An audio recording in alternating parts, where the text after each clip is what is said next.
तो आगाह करें कि चीफ इलेक्शन कमिश्नर ने सदर मुमलिकत के खत का जवाब दे दिया। अगर कौमी असम्बली तहलील हो तो सदर इलेक्शन की तारीख दे सकते हैं। चीफ इलेक्शन कमिश्नर की जानिब से ये कहना है, सूबाई असम्बलियां तहलील हो तो गवर्नर इलेक्शन की तारीख दे सकता है।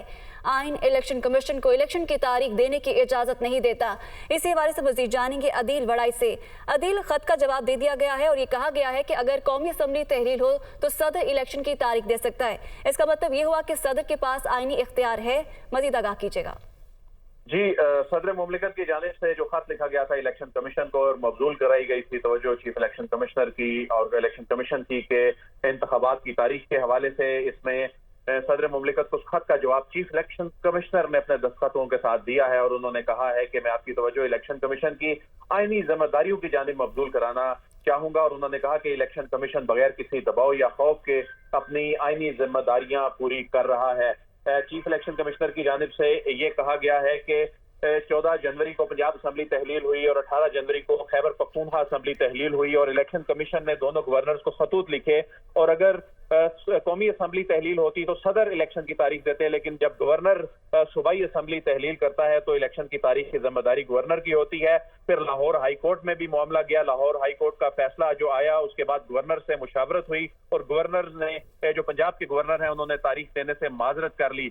इसमें कहा गया है कि आइन इलेक्शन कमीशन को इलेक्शन की तारीख देने की पावर नहीं देता। कमीशन बगैर मुशावरत के सिर्फ सेनेट या जो असम्बलियों के ज़िमनी इंतखाबात हैं उनकी तारीख दे सकता है और शेड्यूल देता है। यही वजह है कि माजी में जो इंतखाबात, ज़िमनी इंतखाबात हुए, सेनेट के इंतखाबात हुए, वो वक्त पर हुए और इसमें हालिया मिसाल इस्तीफों के जो हल्के थे, इस्तीफों के बाद हाली होने वाले हल्के थे, उनमें इंतखाबात की तारीख का ऐलान हालिया मिसाल है। साथ ही साथ जो आखिरी पैराग्राफ है उसमें इलेक्शन कमीशन ने एतराज किया है सदर की जानिब से जो अल्फाज का चुनाव किया गया और इसमें यह कहा गया कि सदर का दफ्तर एक बेहतरीन आईनी बॉडी है।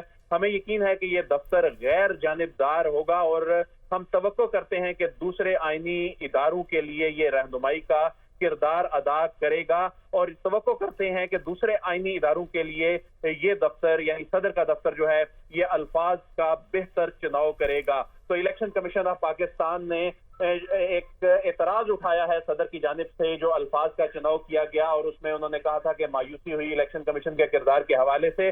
तो चीफ इलेक्शन कमिश्नर ने ना सिर्फ सदर के जो उन्होंने पॉइंट रेज किए थे उनका जवाब दे दिया है और इस पर अपना एतराज से भी उनको आगाह कर दिया। जरा ये बता रहे हैं कि एक और खत भी तैयार किया जा रहा है जो कि सदर मुमलिकत को लिखा जाएगा, जिसमें ये बताया जाएगा कि सदर ने जो उन्हें दावत दी है इंतखाबात की तारीख के मामले पर, पीर के रोज उस मामले पे इलेक्शन कमीशन जो है वो इसमें शिरकत करेगा। और इलेक्शन कमीशन ऑफ पाकिस्तान के जो हुकाम हैं उनसे हमारी बात हुई तो उन्होंने कहा कि सदर मुमलिकत जो है उनके पास कौमी असम्बली को तहलील करने की सूरत में तारीख देने की पावर है, जबकि सूबाई असम्बली का जो मामला है ये गवर्नर की जिम्मेदारी है। तो एक और खत भी सदर मुमलिकत। ठीक है, बहुत शुक्रिया दिल वड़ाई हमारे साथ मौजूद थे।